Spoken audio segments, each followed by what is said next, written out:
Washington football team, the ex-Redskins, whatever you want to call them, they are fighting for their playoff lives right now in one of the worst divisions in probably NFL history. This team, whoever goes in, is going to be most 7-9, or worst case, who knows, maybe 6-10 in some strange way. Actually, I don't think the math will work out. Somebody's going to be 7-9 going in. That'll be the first team since the Panthers, I believe, under Ron Rivera, who went in under 500, and they were 7-8-1. And I think that was about 6 years ago. But with me, my guest to discuss the Washington football team, the Redskins, whatever you want to call them. I know it's going to be a long time before people will get used to whatever the new name will be. And, of course, here to talk about it is longtime Washington football team fan, Ramel Fields. How are you doing, Ramel? I'm good, man. I'm good. I appreciate you having me, man. Oh, yeah. Thank you for being on the podcast, especially after the craziness that's been going on with the team and the announcement of them releasing Dwayne Haskins, who was yesterday's starter, the 15th pick in last year's draft. And it's very crazy with everything that's been going on that you would hope, something else other than his play and him getting cut.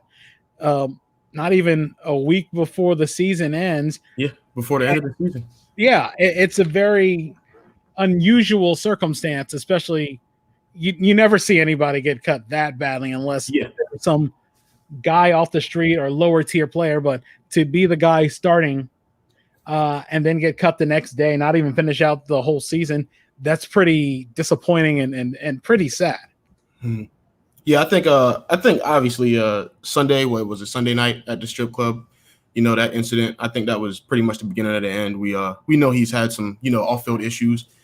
But I mean, like, what Redskins fan would tell you that, this was coming, especially, when we drafted him in the first round and, he had such a bright future and then he just pretty much implodes on himself. And you think, let's give him a year or two, to learn the playbook, build leadership qualities. And I just feel like he never got there. And for them to release him, a week before the season is over, it tells you a lot about, how bad the situation had become. And I believe it just, in the end, it was a distraction to the team. And it was something that we didn't need, especially when we have a game Sunday night that is pretty much control our own destiny to get into the playoffs. So, yeah, I don't know. It's just one of those situations. Now, how did you become a fan of Washington, and how long have you been a fan?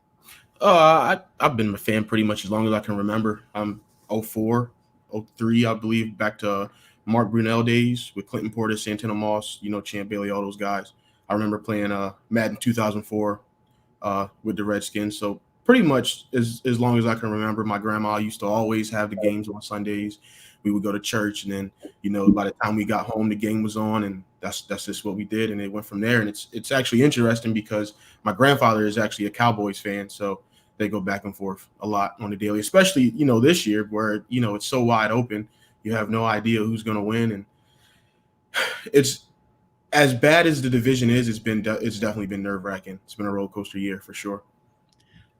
Looking back in your memory, some of the good times or even some of the not so great times in Washington football team history in your memory as a fan, what is the biggest one that sticks out to you? We haven't been exactly, the best over the past, decade and a half. I think we made the playoffs once or twice. I think 15 and 05 was when we made the playoffs. 05, we made the playoffs. But I think most memorable would be, I felt that when we had RG3 and that year we looked really good, and I felt like we were, on our way to getting over the hump, and then, he gets injured, and then he plays through the injury and gets, injured beyond, repair for his situation with the team itself. Just that, it sucks, man, because when you see your team and your team has been, subpar for so long,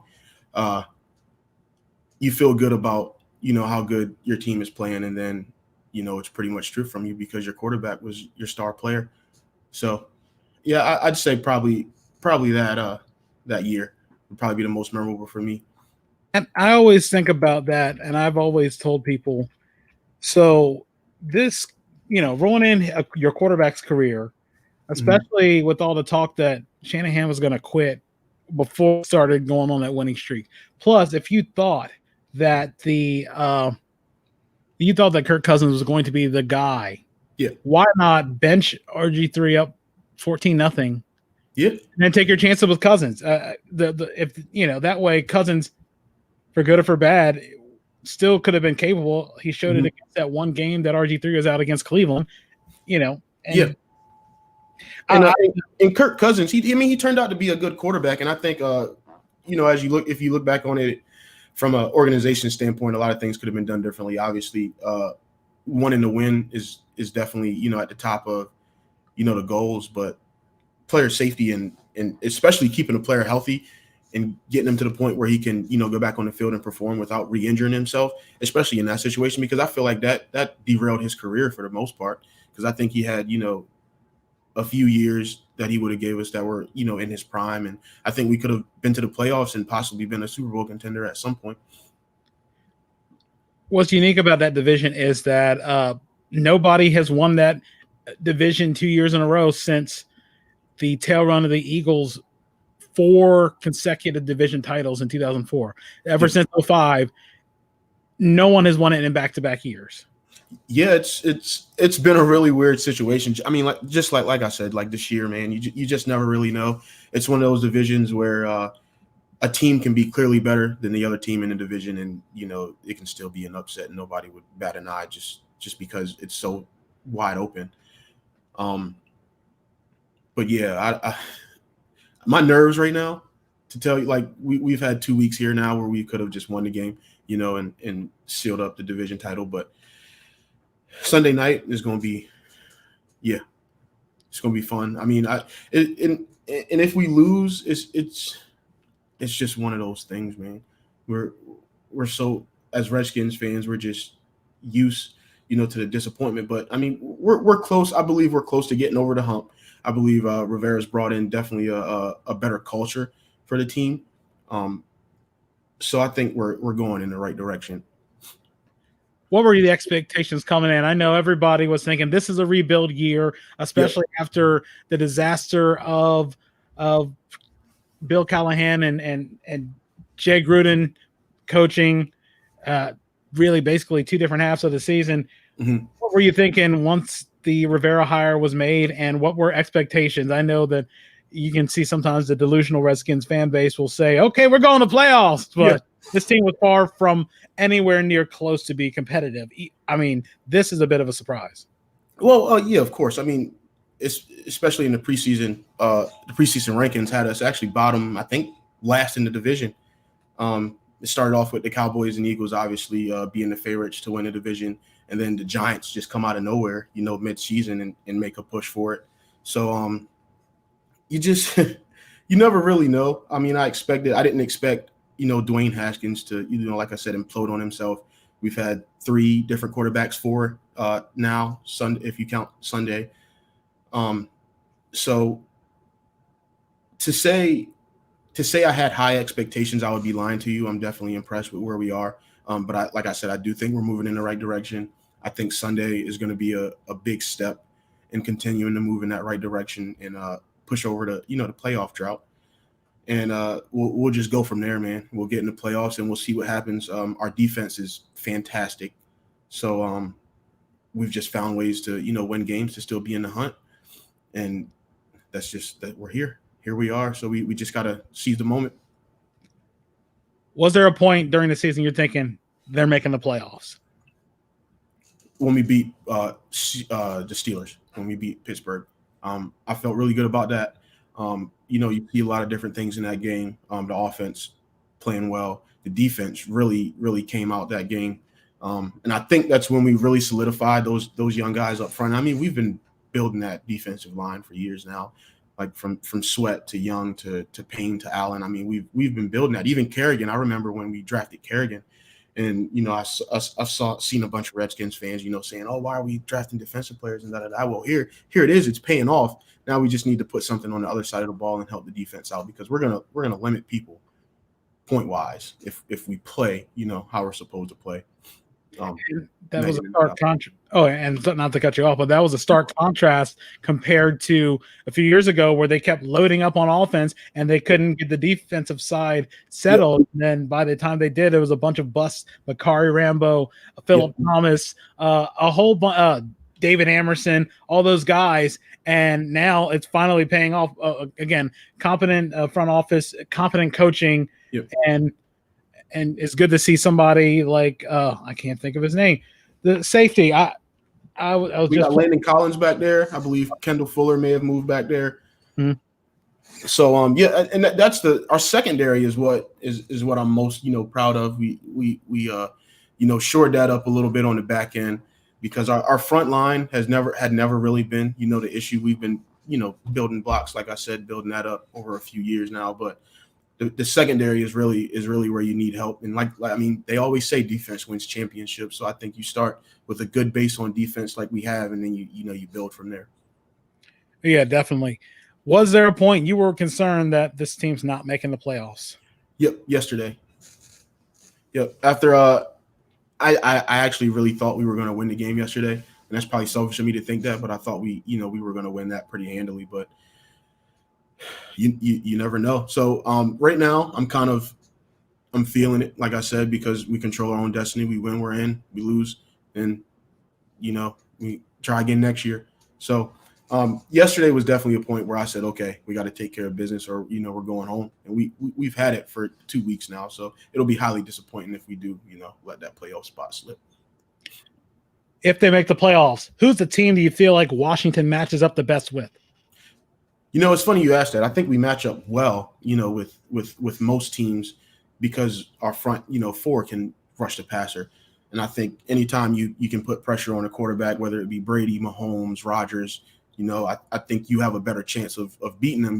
You've seen over the past couple of weeks, teams have started to put pressure on Patrick Mahomes, and you know, you see he still finds ways to win games, of course, but you know, you can see how much pressure on a quarterback can really affect how he plays, and it evens the playing field. For sure. Looking in the NFC playoff bracket, who's the one team you do not want to face? Well, the Packers look great yesterday, or last night rather. The Packers, the Bucs look really good, and obviously the Saints. You know, if Drew Brees is healthy and playing how he wants to play.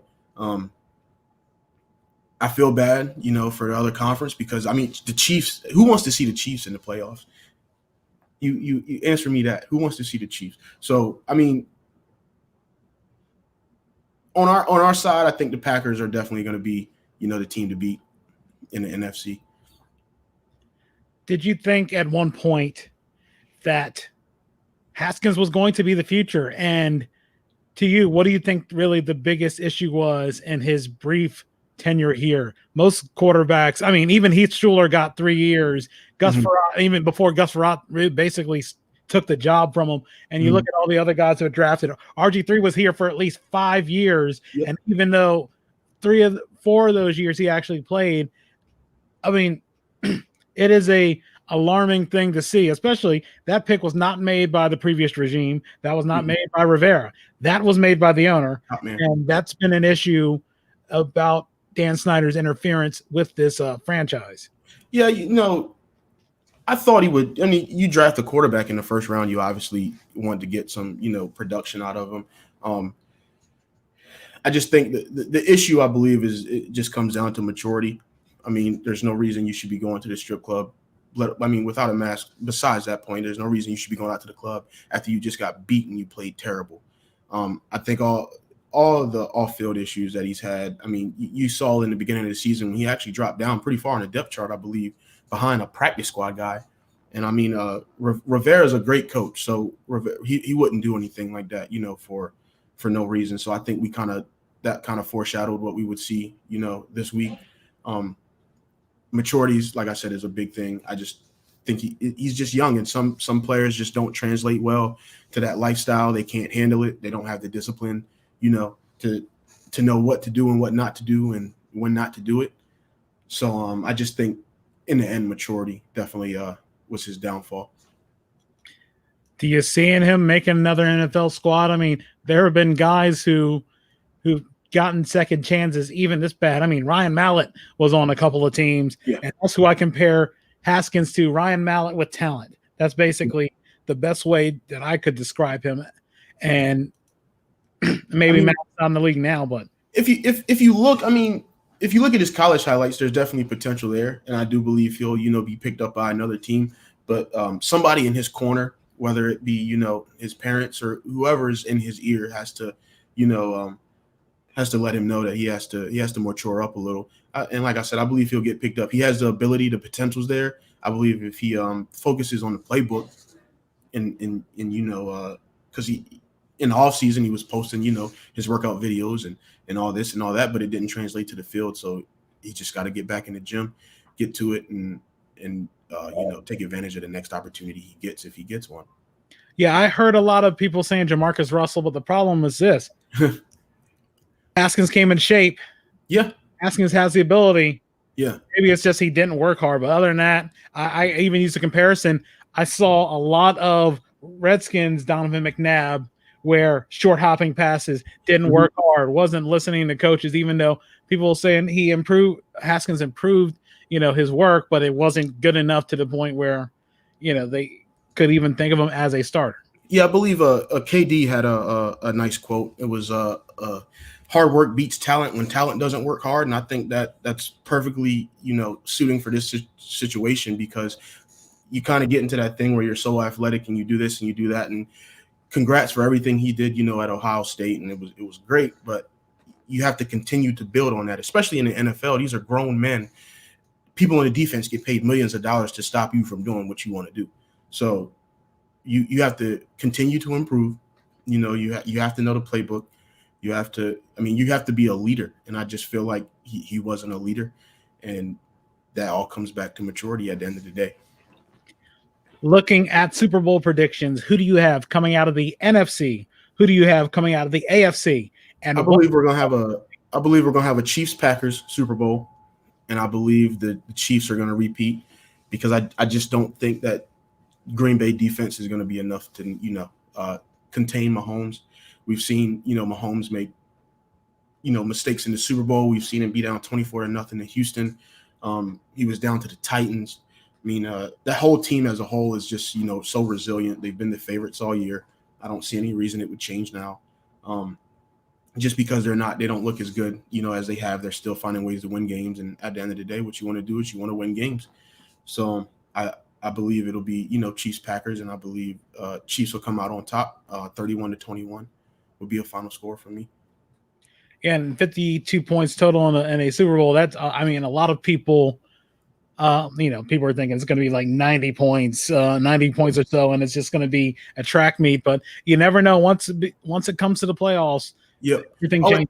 All it takes is one big turnover, one big mistake, and it'll slow the pace of a game down. And then you got to stop, you got to think, and it's it's time to play football. It's not just sling it around the yard, And if one team, one or the other gets a touchdown or two lead, I think they'll start running the ball.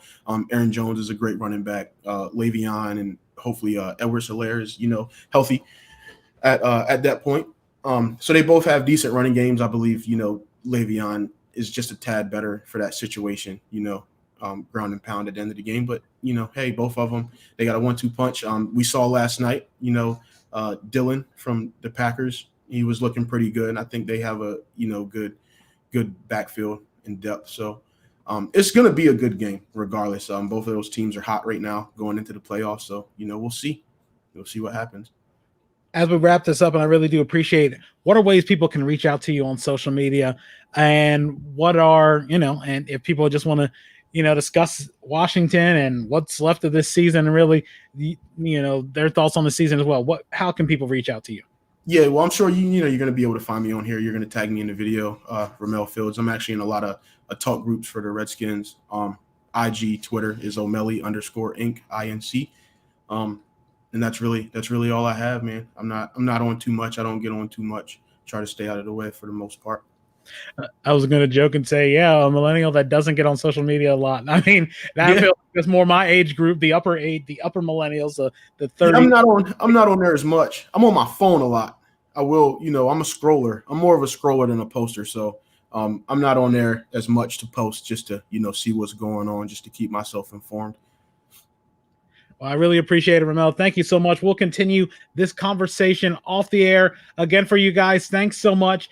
Coming up in the next few minutes, about 15, 20 minutes or so, we will take a look at the Chicago Bears, who are surging, especially in the NFC race. For Ramel Fields, my guest, I am Earl Holland. I'll see you back really soon. And you've been listening to the Sports Refuge Podcast live stream here on YouTube and Facebook.